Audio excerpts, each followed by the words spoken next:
A paz do Senhor, povo de Deus, sejam bem-vindos a mais uma videoaula das nossas lições bíblicas de adulto da CPAD, nesse quarto trimestre do ano 2022, onde estamos estudando a respeito do livro do profeta Ezequiel. Nesse trimestre, a revista ela tem o tema A Justiça Divina, a preparação do povo de Deus para os últimos dias no livro de Ezequiel, onde estamos estudando bastante assuntos, temas relacionados à primeira e à terceira parte do livro do profeta Ezequiel. Nas 7 primeiras lições estudamos temas que estavam inclusos na primeira parte, e nessas 6 últimas lições, hoje a lição 10, estamos estudando temas relacionados à terceira parte do livro de Ezequiel. Na primeira parte nós falamos de temas ali relativos ao juízo contra o povo de Deus.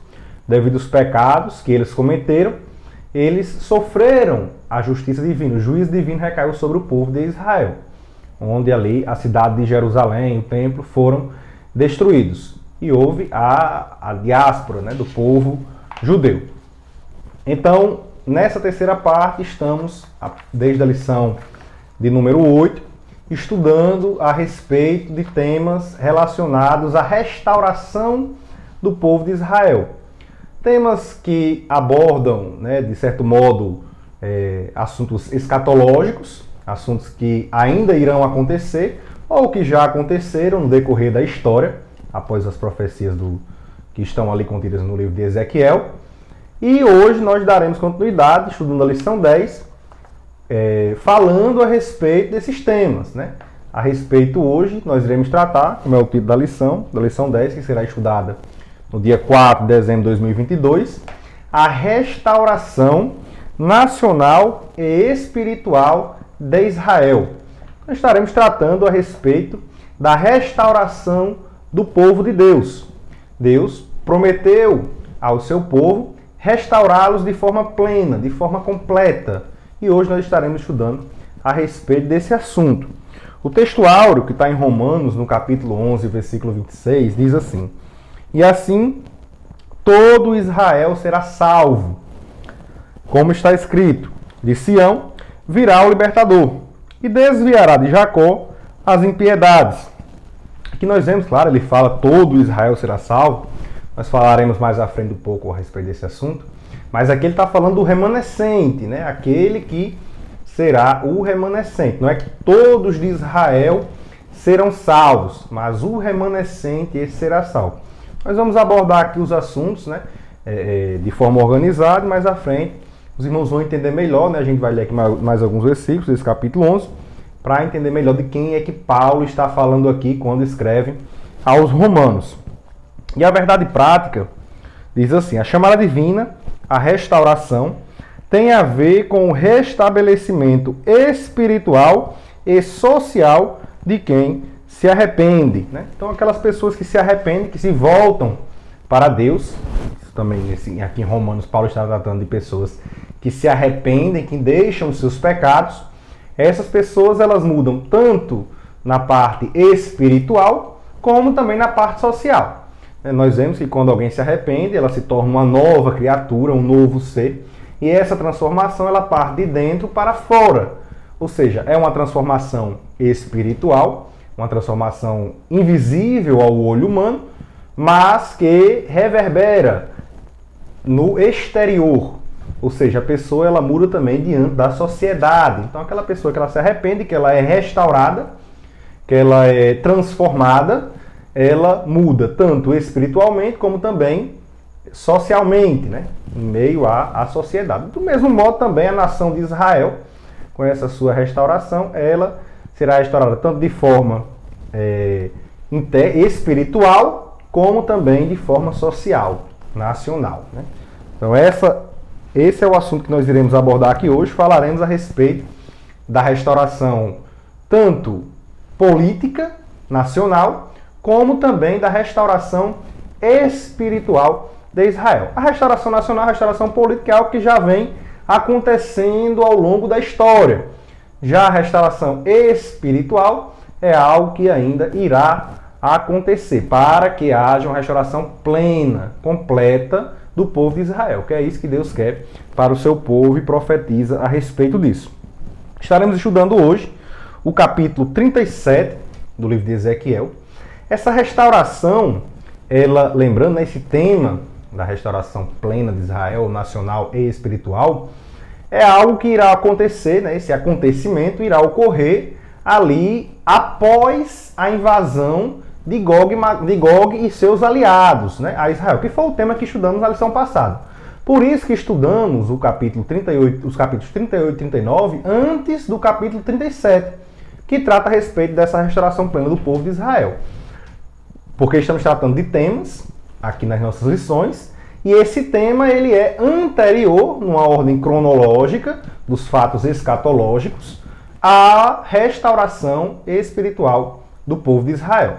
Então, por isso nós estaremos tratando a respeito desse assunto hoje, E na aula passada tratamos a respeito da invasão de Gog e seus aliados. Lembrando que esses temas, eles, para nós como igreja, têm uma importância muito grande. Lembrando que Israel, ela é como um relógio para o mundo, isso nós falamos na aula passada a respeito disso. E hoje continua valendo isso, já que esses acontecimentos, eles indicam aí o final dos tempos. Indicam que aqueles assuntos escatológicos, eventos escatológicos, melhor dizendo, eles estão prestes a acontecer. E o que dará início a esses eventos é o arrebatamento da igreja, que vem antes da grande tribulação. Nós, como pré-tribulacionistas, acreditamos que a igreja ela será arrebatada antes da grande tribulação. Então, esses acontecimentos, esses eventos que nós estamos estudando aqui, tanto a invasão de Gog e seus aliados, como, posteriormente, a restauração plena, espiritual do povo de Israel, acontecerão ali, ou um pouco antes, no caso da invasão de Gog e seus aliados, ou, no caso após, e no caso da restauração realmente após, o arrebatamento da igreja. Portanto, isso serve para nós como indício, já que há uma movimentação tanto para o tema que nós temos na aula passada, que é a invasão de Gog e seus aliados, como, posteriormente, a restauração plena ali do povo de Israel. Isso quer dizer, são sinais, já que há essa movimentação para que esses acontecimentos eles ocorram. Isso significa que o arrebatamento da igreja está próximo. E isso serve de alerta para nós, tanto para nós cristãos, para nos continuar na nossa santificação, aguardando a vinda de Cristo, para que estejamos preparados para quando Cristo nos chamar, como também para aqueles que não aceitaram a Cristo, para que se arrependam ainda há tempo de seus pecados e possam subir juntamente com a igreja, ser transformados juntamente com a igreja, arrebatado. Então, nós, como cristãos, devemos estar preparados para esse grande evento da igreja, que é o arrebatamento. Após o arrebatamento, acontecerá aí os outros eventos dando continuidade à escatologia. Mas para nós que estamos aqui hoje ainda na era da igreja, que terá seu fim justamente com o arrebatamento dela, nós devemos estar atentos para este grande evento. Então, o estudo dessas lições aqui servem também para entendermos como é que acontecerão os fatos bíblicos, estarmos cientes disso, mas principalmente para nos prepararmos para esse grande evento que é o arrebatamento da igreja. Já serve isso de aplicação para nós. Aqui no capítulo 37 do livro de Ezequiel, ele pode ser dividido em duas partes. A primeira parte vai aí do versículo 1 até o versículo 14, que é o objeto de hoje da nossa aula de estudo. Nós iremos estudar a respeito da visão que Ezequiel teve do vale de ossos secos. Possivelmente, essa visão do Vale de Ossos Secos, esse tema da aula de hoje, ele é aí a passagem mais famosa, mais influente do livro do profeta Ezequiel. Não somente do livro de Ezequiel, mas também como ali, uma das mais importantes da Bíblia, Uma das passagens, a passagem do livro de Ezequiel, uma das passagens da Bíblia que são mais pregadas, que são mais faladas. Muitas vezes, claro, pregada fora de contexto, pregada de forma precipitada. Então devemos entender de quem Deus está falando aqui, para não cometermos o erro de aplicar essa passagem de forma errada. Por isso essa lição de hoje ela é muito importante, porque ela tem uma lição que podemos trazer para nós como igreja, como eu já falei até aqui, já aproveitei já para falar no início da aula, como também é importante nós compreendermos, né, para nós compreendermos de forma melhor a história do povo de Israel, né, para quem foi dirigida essa profecia, né? Essa profecia aqui é dirigida para o povo de Israel, não diretamente, né, para nós como igreja, né? Porque muitas pessoas estão por aí pregando, né, dirigindo essa passagem aqui para a igreja. Essa passagem foi dirigida para o povo de Israel. Então vale a pena a gente estudar para poder compreender melhor e saber como aplicar, interpretar, né, a passagem bíblica. E também tem os versículos do 15 ao 28. Mas do 15 ao 28, ele dá, claro, continuidade a esse tema da restauração, mas agora tratando da unificação dos dois reinos, né? O reino do sul, Judá, e que estava, no caso aqui, no cativeiro da Babilônia, e também o reino do norte, Israel, que já havia sido ali dispersa, né, a nação de Israel, do rei do norte, no cativeiro assírio, né, antes do cativeiro judaico na Babilônia. Então aqui a gente vê, no capítulo 37, nessa parte que a gente vai estudar dos versículos 1 a 14, nós também podemos subdividir essa seção, né, que vai dos versículos 1 ao 14, em outras 4 seções. A primeira parte, do versículo 1 e 2, nós vemos aqui Ezequiel ele sendo levado até o vale de ossos secos, né, uma introdução aqui ao oráculo, né? A gente vai falar um pouco melhor também a respeito disso. Dos versículos 3 até o versículo 6, nós vemos uma segunda seção, onde há ali a promessa de Deus a Israel, né? Que no caso mais à frente ele vai falar desse vale, que esses ossos secos é o povo de Israel. Então, uma promessa de Deus a Israel, ele mostrando ali o que pode ser feito em relação a esses ossos secos, né? O que será realmente feito, como será feito, e também falando a razão dele agir assim para com aqueles ossos secos, né? Ou seja, a razão dele fazer aquilo ali.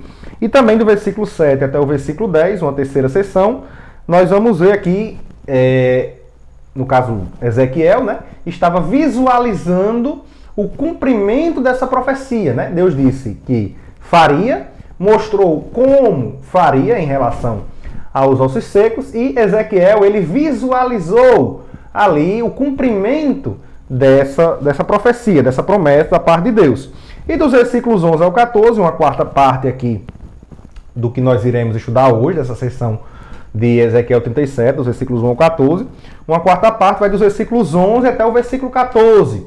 Que aí, no caso, a gente vê um esclarecimento sobre essa visão que Ezequiel teve. Deus ali, até aquele momento, ele tinha mostrado os ossos secos. Ele tinha pedido para que Ezequiel profetizasse, falando a respeito do que ele iria fazer com aqueles ossos secos. Ezequiel tinha visto ali também o que Deus faria aqueles ossos secos. E aí, a partir do versículo 11, Deus ele explica, esclarece a Ezequiel, interpreta para Ezequiel o que eram aqueles ossos secos, né? Então a gente vai ver o esclarecimento e também uma demonstração do poder de Deus, ele mostrando que ele falou e que ele iria cumprir com a sua promessa, com a sua profecia. Então aqui o autor ele vai falar no tópico 1, né, a respeito do significado do Vale dos Ossos Secos, tanto do significado como também o que Deus irá fazer em relação a esses ossos secos, que no caso, como a gente já adiantou aqui, é o povo de Israel, era a casa de Israel. E no tópico 2 ele vai falar a respeito da dispersão do povo judeu e a sua restauração, a sua volta para a pátria, né? No caso, a restauração nacional do povo de Israel, aqui já nesse tópico 2. E no tópico 3, sobre o milagre do século XX, onde nós iremos ver aqui em relação à restauração espiritual do povo de Israel. Já que a restauração plena, a restauração completa, ela se dá com a restauração nacional, política e também a restauração espiritual. Israel hoje, né, nós vemos como um território restaurado nacionalmente, mas ainda falta ali a restauração espiritual para que haja uma restauração plena, perfeita, onde aí sim, essa profecia prometida pelo Senhor aqui no capítulo 37 do profeta Ezequiel, ela irá se cumprir na sua forma cabal, na sua forma perfeita. Então aqui no primeiro tópico nós vemos, né, o autor ele fala a respeito desses versículos 1 e 2, né, que Ezequiel é levado ali em visão até o vale de ossos secos, né? De forma semelhante ao que aconteceu, os irmãos vão lembrar aí no capítulo 8, lá que nós estudamos já aqui também, né? Onde Ezequiel foi levado para o templo para ver ali as abominações que eram praticadas. Nós vimos na lição 3, né? Se você não assistiu a essa aula, nós temos aqui uma playlist no nosso canal, onde estão ali alocadas todas as aulas na playlist do quarto trimestre desse ano 2022. Você vai lá na playlist, tem todos os vídeos anteriores a esse, do 1 até o 9. No vídeo 3, na lição 3, nós falamos a respeito das abominações que eram praticadas no templo. Ezequiel estava lá na Babilônia, na sua casa, e Deus o levou em visão até o templo para que ele visse o que estava sendo praticado ali naquele lugar. Ou seja, Deus levou ele naquele lugar, em loco naquele lugar ali. Não de forma corpórea, em espírito, da mesma forma como ele fez aqui no Vale de Ossos Secos. Deus o levou até o lugar que ele queria mostrar algo ali para Ezequiel. No caso, naquela passagem do capítulo 8, para o templo, e aqui para o Vale de Ossos Secos. Mas não de forma corpórea, né? Não levou Ezequiel ali de forma corpórea, mas sim em espírito, pelo espírito, que é como também ele fala aqui nos versículos 1, né? Ele diz aqui: veio sobre mim a mão do Senhor, né? Pegou ali, e o Senhor me levou em espírito, ou pelo espírito, né? E me pôs no meio de um vale que estava cheio de ossos. Então levou ali até aquele lugar. E aqui ele fala, no versículo 2, ele diz: e me fez andar ao redor deles, e eis que eram muito numerosos sobre a face do vale, e estavam sequíssimos. E aqui é interessante que nós vemos essa expressão sequíssimos, a qual aqui se refere Ezequiel em relação àqueles ossos que estavam naquele lugar, e mostra que eles estavam ali há bastante tempo. Porque para eles estarem muito secos, eles tinham que estar ali há muito tempo. Então ali, provavelmente, aqueles ossos que ele estava vendo ali não eram ossos que estavam ali há pouco tempo, há alguns anos apenas, mas muitos anos, provavelmente séculos, eles passaram ali. Isso, claro, já fazendo uma referência, mostrando, nós vamos ver aqui mais à frente, que essa profecia em relação a esses ossos secos não estava relacionada à primeira diáspora do povo de Israel, ali ao cativeiro babilônico, mas sim relacionada à segunda diáspora, quando o povo de Israel teve a sua dispersão, ali no primeiro século, e só houve o retorno à sua pátria depois, séculos depois. Então isso provavelmente faz referência a essa diáspora. E aqui, qual o significado desse vale, né? Ele trata aqui no tópico 2 falando a respeito disso. E a gente vê que aqui, essa parte é interessante, que no versículo 11, né, o autor já pula lá para o versículo 11, para mostrar qual o significado desse vale de ossos secos, que Deus levou ali Ezequiel para mostrar para ele. E lá no versículo 11 ele diz: Então me disse, filho do homem, estes ossos são toda a casa de Israel. Então aqui é o momento mais impactante desse discurso profético, já que Deus ele revela a Ezequiel, porque ali ele só tinha mostrado até aquele momento o que ele tinha, aqueles ossos e o que ele faria com aqueles ossos ali. Mas no versículo 11 ele diz a Ezequiel que aqueles ossos são a casa de Israel. O momento mais impactante desse discurso, porque ali Ezequiel ele entende que o povo de Israel, né, eles estavam naquela situação ali. E Deus, né, além de mostrar para ele aquela situação, ele mostra na sua promessa, né, nesse discurso profético, o que ele haveria de fazer, a restauração que ele haveria de fazer com a casa de Israel, né, trazendo ali uma esperança para pessoas que já estavam sem esperança. Como ele dá continuidade aqui no versículo 11, diz: Eis que dizem, os nossos ossos se secaram e pereceu a nossa esperança. Nós estamos cortados, ou nós estamos destruídos. Era assim que o povo de Israel estava ali, se sentindo, né, sem pátria, um povo que havia sido disperso, que não tinha mais um lugar para onde ir, não tinha mais um lugar para voltar. Então era dessa forma que eles estavam ali, sem esperança. Em meio a tudo isso, Deus lança essa visão a Ezequiel, mostrando a restauração que haveria de vir. Nesse caso, um cumprimento, né, muitos anos depois ali para o povo de Israel. Então aqui a gente vê a posição de Deus em relação a isso daí. Porque aqui ele explica depois qual o significado. Mas como foi que Deus se posicionou? É o que eu estou tratando aqui no ponto 3, as promessas de Deus. Como é que Deus ele agiu em relação a isso? Qual a promessa de Deus para Israel? E aqui ele fala, no ponto 3 do tópico 1, o mesmo Deus que fez as feridas, ele mesmo as ligará. Promessa também que ele tinha falado ali em Oséias, no capítulo 6, versículo 1. O mesmo Deus que advertiu o povo da diáspora, ali já no Antigo Testamento, nos livros de Levítico, Deuteronômio, se eles seguissem outros deuses ali dos cananeus, idolatrassem aqueles deuses, eles iriam ser dispersos no meio dos povos. E foi isso que aconteceu com Israel. Mas o mesmo Deus que advertiu a respeito da diáspora em caso de desobediência, prometeu trazê-lo de volta. E é isso que Deus fez com o povo de Israel, né? Os trouxe de volta, havia prometido ali para eles a respeito disso, né? Então, o mesmo Deus que prometeu isso daí, porque o pecado ele tem a sua consequência, mas por amor a Israel, não porque Israel merecesse, não porque Israel fizesse por onde ser restaurado. Não foi o povo de Israel que buscou a restauração. Não foi o povo de Israel que estava atrás ali buscando a Deus. Não, eles estavam, na verdade, praticando idolatria. Eles tiveram aquilo ali porque eles mereceram aquilo ali. Mas o que aconteceu, o que a gente vê aqui, é que Deus, pela sua graça, pelo seu amor para com Israel, promete a essa nação a restauração ali mais à frente. E a gente vê aqui, né, nesses versículos 3 a 6, onde há a promessa de Deus a Israel, a gente vê o que é que pode ser feito em relação a isso. Como nós vimos, esses ossos secos, eles representavam ali a casa de Israel. E Deus vai e pergunta ali para Ezequiel. Diz, e me disse, filho do homem, poderão viver estes ossos? Então aqui Deus pergunta para ele, poderão viver esses ossos? Imagina só, Ezequiel estava ali de frente para ossos sequíssimos. Ou seja, algo que estava além de morto. Porque quando alguém morre, não está só o osso seco. Se estava só o osso seco, é porque estava ali há muito tempo.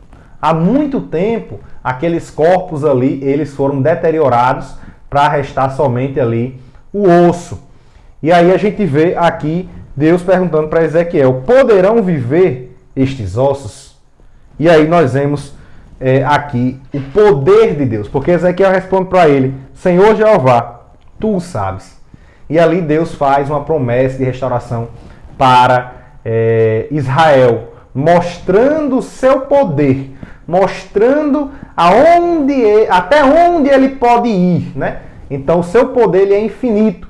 Não há nada que Deus não possa fazer. Ainda que os ossos estivessem muito secos, Deus poderia tornar ali a fazer algo, a dar vida. Então o que é que será feito ali em relação a esses ossos? É justamente isso que nós vemos no versículo 5. Assim diz o Senhor Jeová a estes ossos, os ossos que estavam secos. Eis que farei entrar em vós o Espírito e vivereis. Então o que Deus fará com estes ossos? Deus dará vida para eles. Para estes ossos que estavam secos, que não existia esperança, expectativa para nada em relação àquilo ali. Há muito tempo estava sem vida. Mas ali Deus promete uma restauração. Deus promete trazer vida, promete pôr o seu Espírito nesses ossos. Nós vemos aqui, na verdade, o uso da palavra Espírito bastantes vezes aqui nesse capítulo 37 de Ezequiel. Espírito, que em hebraico é ruá, né? E aí a gente vê aqui o poder desse Espírito em trazer vida. A única forma de haver vida no meio desses ossos, nessa restauração que Deus estava planejando, era através do Espírito. Era através da presença, da entrada do Espírito nesses ossos. Então aí sim, eles poderiam ter vida. E como é que seria feito isso daí, essa restauração? Aí nós partimos agora para o versículo 6, onde ele diz, e porei nervos sobre vós, e farei crescer a carne sobre vós, e sobre vós estenderei pele, e porei em vós o espírito, e vivereis. Então, é dessa forma que Deus está agindo com esses ossos. Deus vai primeiro pôr nervos nele, ligar esses ossos, fazer crescer carne sobre esses ossos, ou seja, estruturar, dar uma forma ali para eles, e em seguida pôr uma pele sobre eles para revesti-los. E depois disso tudo, pôr ali o espírito para dar vida, para que ele tenha vida, para que ele tenha fôlego de vida. É dessa forma que Deus vai fazer com esses ossos secos, ou seja, é dessa forma que Deus fará com a casa de Israel na sua restauração nacional e espiritual. E também qual a razão disso ser feito? Nós vemos também aqui no final do versículo 6, na continuidade, e diz assim: sabereis que eu sou o Senhor. Esse é o objetivo da restauração do povo de Israel. Quando Israel ela for restaurada de forma plena, nacional e espiritual, eles terão conhecimento do Senhor. Eles saberão que Ele é o Senhor, que Deus é o Senhor. No caso aqui, falando a respeito já de Jesus Cristo, o Messias, eles reconhecerão Jesus Cristo como Senhor, como Messias. E aqui nós vemos que por essa promessa de Deus, a nação de Israel, mesmo sendo perseguida durante séculos na sua segunda diáspora, ela manteve uma esperança de restauração. Por isso que essa passagem de Ezequiel, ela é tão importante para o povo de Israel. Porque apesar de toda a perseguição que eles sofreram durante séculos na diáspora, espalhados por meio das nações, eles confiavam que Deus tinha uma restauração para o seu povo. Uma restauração nacional, uma restauração também espiritual.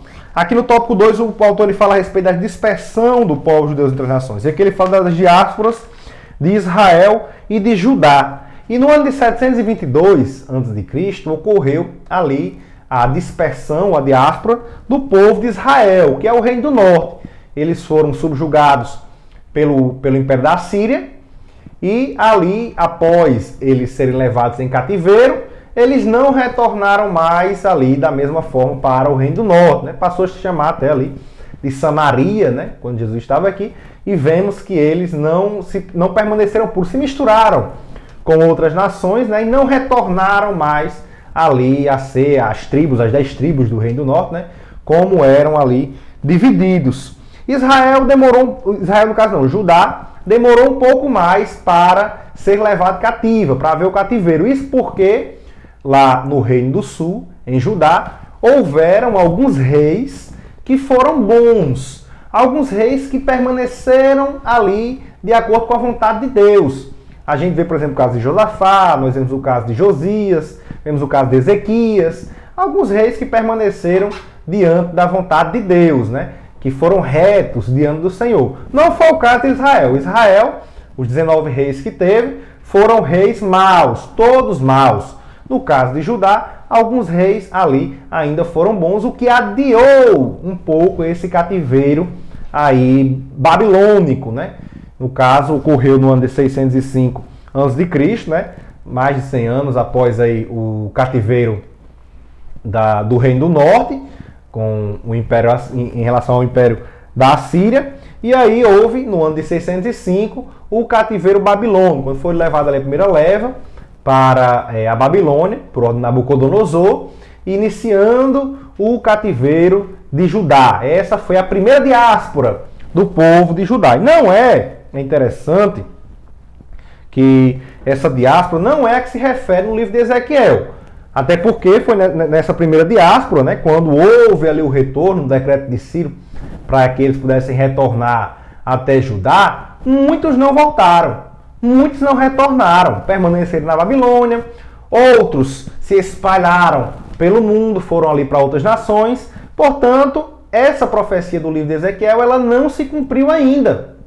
Ela não se cumpriu naquela época, no retorno do cativeiro babilônico.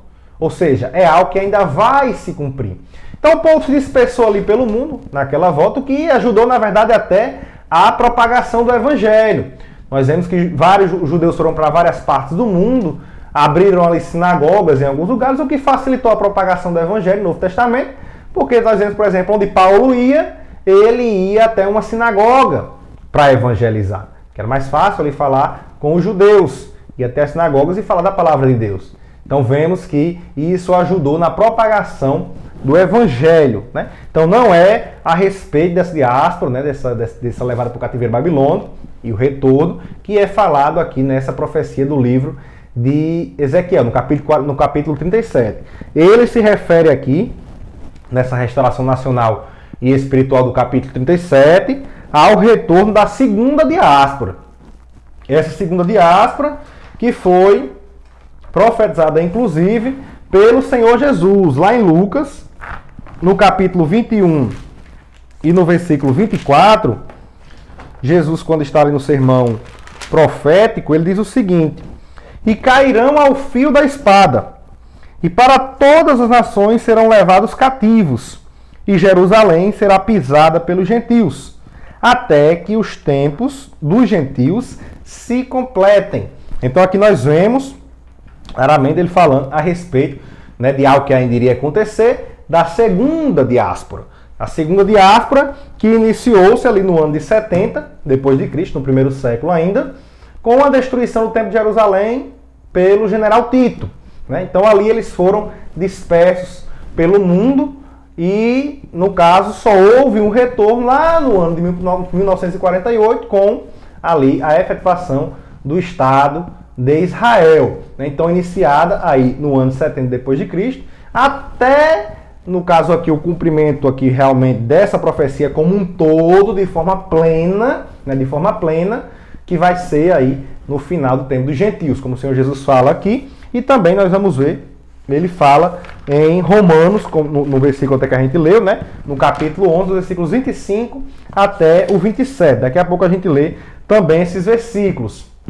E aí, com relação à restauração nacional, já que houve essa diáspora, e essa profecia de Ezequiel, ela se refere a essa segunda diáspora, né? O retorno nessa segunda diáspora, há algumas interpretações em relação a esses versículos aí, 7 e 8, que são nesses versículos que Ezequiel ele vê a efetivação do que Deus havia dito que iria fazer, né? Que é a movimentação ali, né? Das carnes, né? Dos nervos, da pele que vai se formando. Então, há algumas interpretações em relação a isso aí. Por exemplo, nós vemos que Eurico Bernstein, na teologia sistemática dele, ele fala que esse ruído, no versículo 7, quando ele diz aqui: então profetizei como se me deu ordem, e houve um ruído enquanto eu profetizava, né? Um barulho, um ruído ali. E eis que se fez um reboliço, e os ossos se juntaram, cada osso ao seu osso. Essa parte aqui, nessa movimentação inicial, segundo Eurico Bernstein, ela representa aqui o movimento sionista mundial, né? Que ocorreu ali na Suíça, né? No primeiro congresso realizado na Basileia, ali na Suíça, no ano de 1897, que foi ali fundado por Theodor Herzl, né? Esse movimento sionista mundial. Ele, de acordo com o Eurico Bernstein, foi o pontapé para a criação do Estado de Israel. Esse Theodor Herzl, né? Ele presenciou ali um judeu francês, que foi Alfred Dreyfus. Ele foi, na verdade, ali julgado, né, de forma errada, até, por algumas pessoas que estavam ali o condenando, e houve ali uma manifestação contra os judeus. E as pessoas começaram ali a se manifestar contra os judeus, gritando, né, morte, morte aos judeus, morte, morte a todos os judeus, naquela situação. Então Theodor Herzl estava ali presenciando, que era um judeu austro-húngaro, esse outro era um francês, né, que foi acusado ali injustamente, né, de falsa traição, e depois acabou sendo mais à frente inocentado. Então aqui a gente vê que ele chegou à conclusão que não havia mais espaço para os judeus na Europa. Não tinha mais como os judeus permanecerem, não tinha mais clima para os judeus permanecerem dispersos entre as nações. Eles estavam sendo odiados pelas outras nações. Na verdade, é até algo bíblico, né? A gente vê que esse movimento, até porque nós vimos na aula passada, Gog e seus aliados, né? Aqueles que irão se voltar contra Israel, é algo que realmente tende a acontecer. Essa revolta contra o povo de Israel. Porque é o povo de Deus.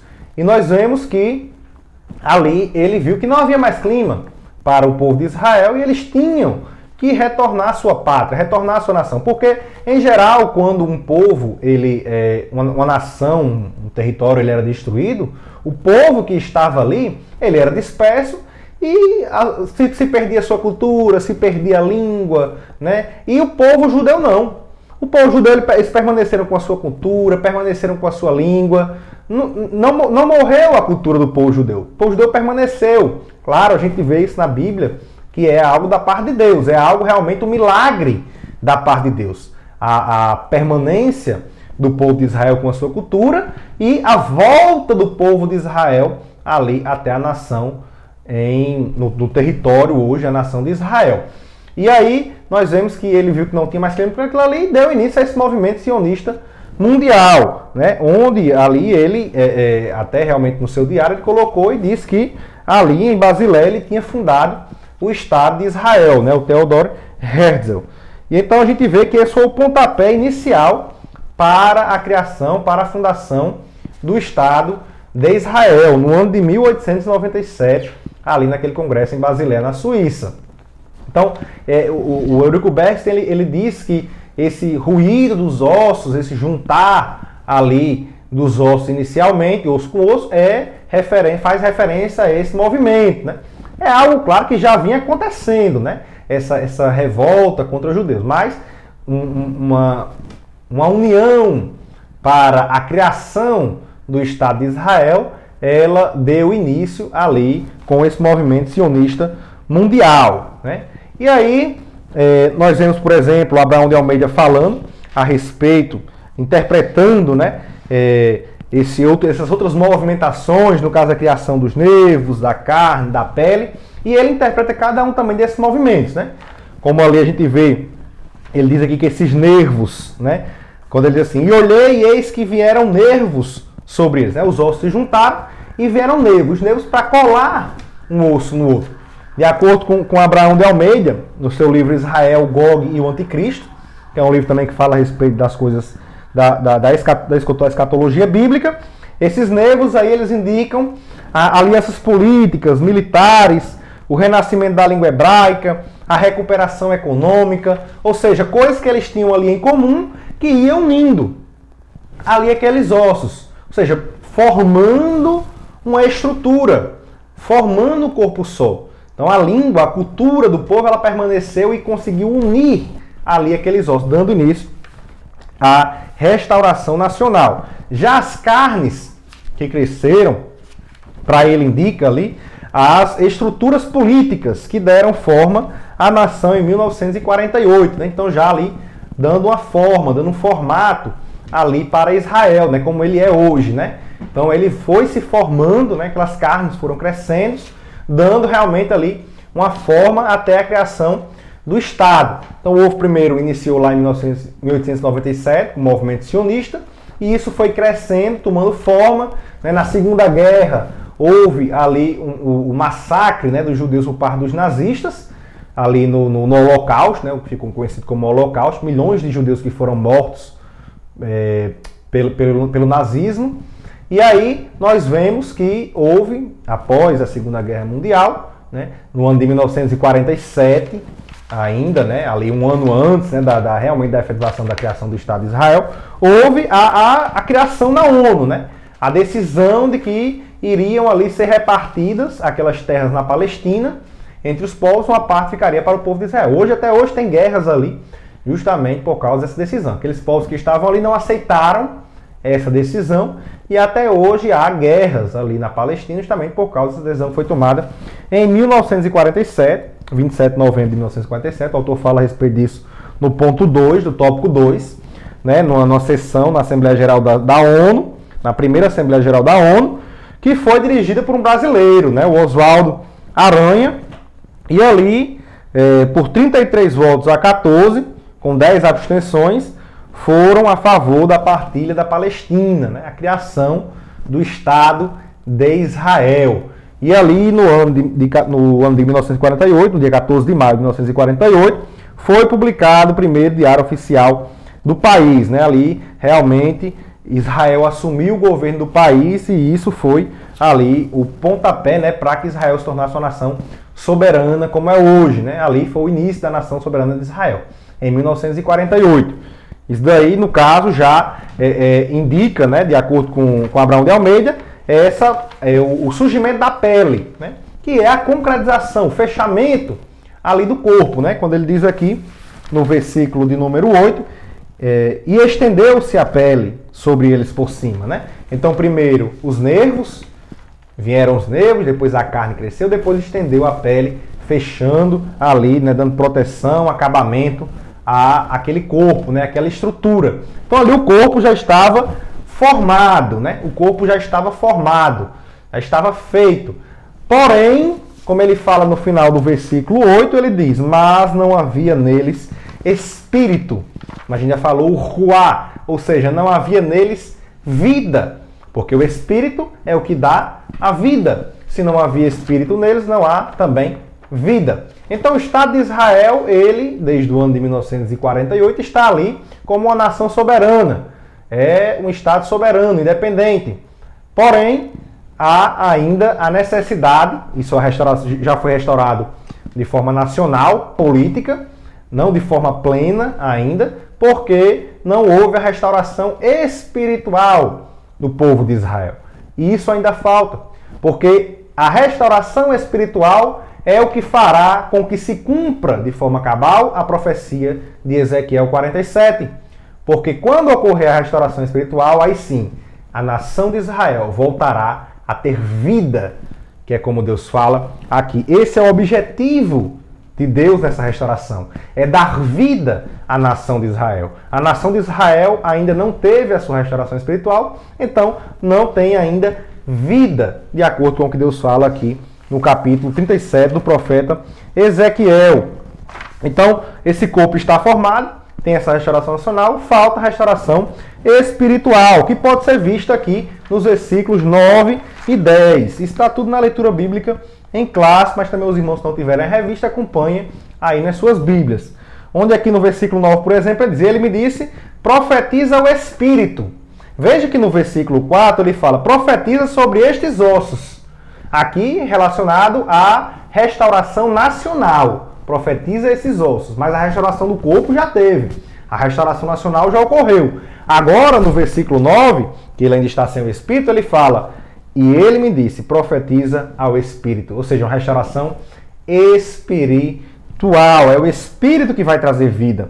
E ele fala, ó Espírito, e assopra sobre estes mortos. É isso então que o Espírito faz. Ele sopra, ele dá vida àquilo que está morto e traz novamente a vida.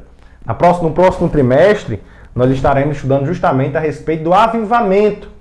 O avivamento. E só é possível ter avivamento espiritual se o Espírito Santo estiver presente na vida.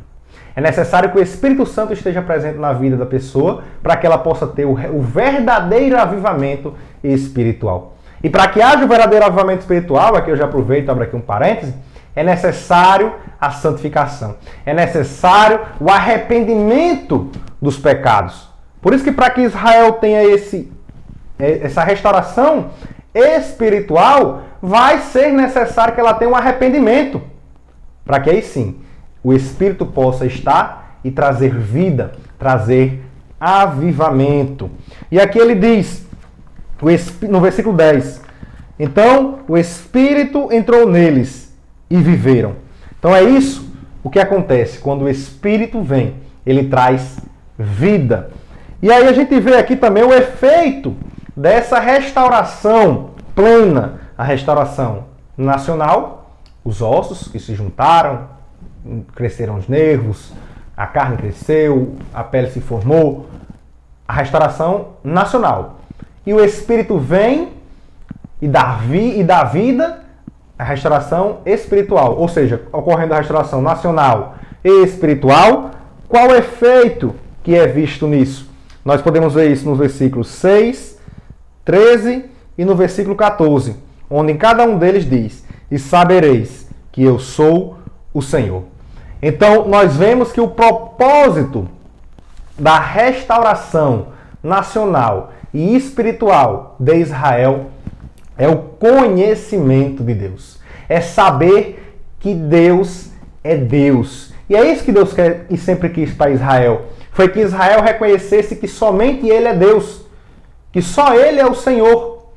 Veja que Israel, quando estava já na terra prometida, se desviou e foi adorar outros deuses, dando as costas para Deus. Nós vemos, por exemplo, na quarta abominação, aqueles homens que estavam adorando o sol estavam de costas para o templo. Ou seja, negando ali até a existência de Deus. E o que Deus quer é que eles saibam que Ele é o único Deus. Que Ele é o Senhor dos senhores. É isso que Deus quer de Israel. É isso que Deus quer também de nós. Que nós reconheçamos que somente Ele é Deus e digno de toda adoração. Então esse é o propósito de Deus na restauração plena de Israel. É que eles tenham conhecimento de que só Ele é Deus. Isso significa, falando de forma escatológica, uma aceitação nacional de Jesus como Messias pelos judeus. Isso porque muitos judeus já aceitaram a Jesus individualmente. Vê que quando Jesus veio à Terra, ele veio ali no meio do seu povo. Ele foi rejeitado por muitos, mas alguns o aceitaram. Os seus discípulos eram judeus. Então você vê que ali, inicialmente, o Senhor Jesus ele pregou a judeus, os judeus aceitaram, e muitos judeus aceitaram a Cristo individualmente. Hoje em dia, muitos judeus aceitam a Cristo também individualmente, reconhecem que Jesus é o Messias, é o Senhor, é Deus, e aceitam de forma individual, mas de forma nacional, como nós vemos em Mateus 23, 37, Jesus ele foi rejeitado por Israel. A nação de Israel o rejeitou. Mateus 23, 37 diz: Jerusalém, Jerusalém, que mata os profetas e apedrejas os que te são enviados. Quantas vezes quis eu ajuntar os teus filhos, como a galinha ajunta os seus pintos debaixo das asas, e tu não quiseste. Então nós vemos aqui a rejeição de Israel em relação ao Senhor Jesus. A nação de Israel rejeitou a Cristo. Individualmente, alguns os aceitaram, mas nacionalmente ele foi rejeitado. E aqui nós vemos em Romanos, no capítulo 11, que está inclusive o textuário está nesse capítulo e entre esses versículos, capítulo 11, dos versículos 25 até o 27, Paulo diz o seguinte: porque não quero, irmãos, que ignoreis este segredo, para que não presumais de vós mesmos, que o endurecimento veio em parte sobre Israel, até que a plenitude dos gentios haja entrado, que foi o que a gente leu lá em Lucas também, no capítulo 21. E aí ele diz: e assim todo Israel será salvo, como está escrito, de Sião virá o libertador, e desviará de Jacó as impiedades. E este será o meu conserto com eles, quando eu tirar os seus pecados. Então você veja que aqui, né, Paulo ele falando a respeito desse remanescente, né, todo Israel aqui é o remanescente, é aquele que restar, porque isso aqui ocorrerá após ali a batalha do Armagedon. Então após a batalha do Armagedon ocorrerá essa restauração espiritual do povo de Israel. E aqueles que restarem, aqueles remanescentes, irão reconhecer Jesus Cristo como Messias. Irão reconhecer Jesus Cristo como Deus, como Senhor.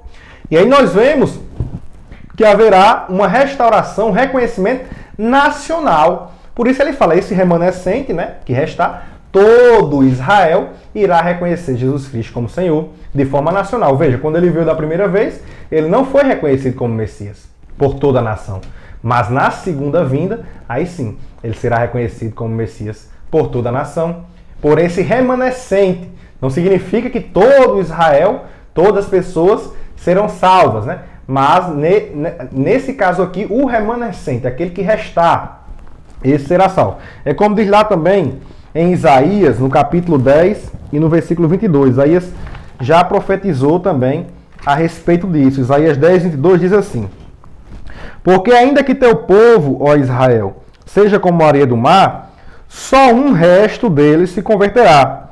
Uma destruição está determinada, transbordando de justiça, né? Aqui já falando a respeito de que alguns não alcançarão essa salvação, mas esse remanescente, esse que restar, que reconhecer Jesus, né? Se arrepender dos seus pecados. Veja que Paulo também frisa bastante isso aí, né? Se arrepender dos seus pecados, esse sim, reconhecendo Cristo como Senhor, esse será salvo, né? Esse remanescente.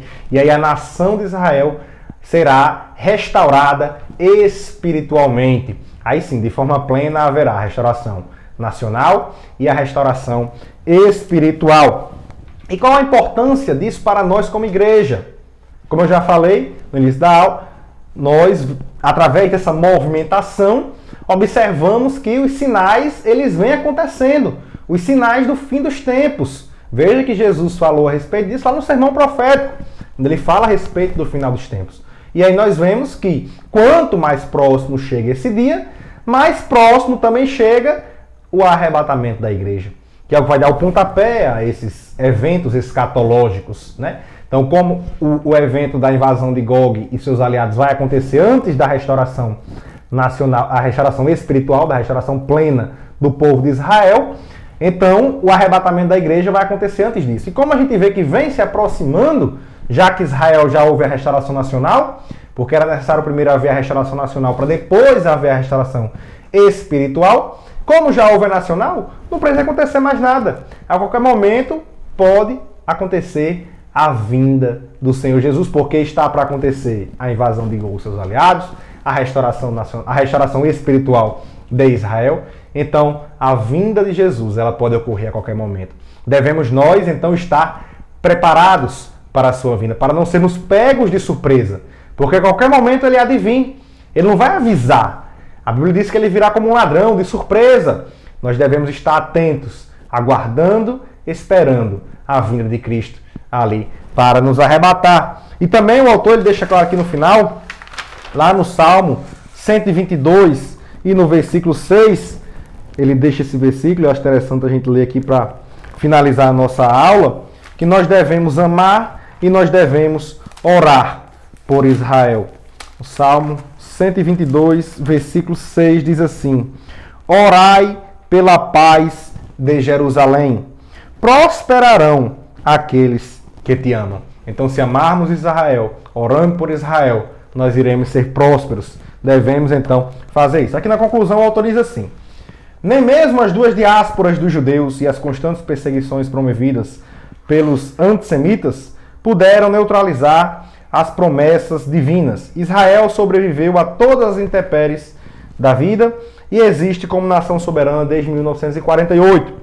A visão do Vale de Ossos Secos revela a situação dos judeus na diáspora e, ao mesmo tempo, anuncia de antemão o poder e a misericórdia de Deus em restaurar o seu povo e transformá-lo em uma nação soberana e poderosa no meio da terra. Como nós falamos, não porque Israel mereça, mas porque Deus, pela sua infinita graça, assim como é para conosco, nós também não merecemos a salvação da parte de Deus, mas Deus, pela sua infinita graça, nos concede a sua salvação e também concederá esta restauração ao povo de Israel. Na próxima aula, nós estaremos estudando a lição 11, já estamos quase finalizando esse trimestre, a lição 11, que será estudada no dia 11 de dezembro de 2022, que vai ter o título A Visão do Templo e o Milênio, né? Mas aí um assunto escatológico mais para frente, né? Como eu já falei, nós estamos estudando esses temas em ordem cronológica de acontecimentos escatológicos, de acordo com aquilo que a gente acredita. Então, acredito que se você ficou até aqui conosco, você gostou da nossa aula, peço que você curta esse vídeo, compartilhe também aí com seus amigos, familiares, com seus irmãos da igreja, para que eles possam crescer na graça e no conhecimento do Senhor Jesus. E não se esqueça, neste domingo, participe também aí da Escola Bíblica Dominical. E se puder, claro, se inscreva no nosso canal. Que Deus abençoe a todos, em nome do Senhor Jesus.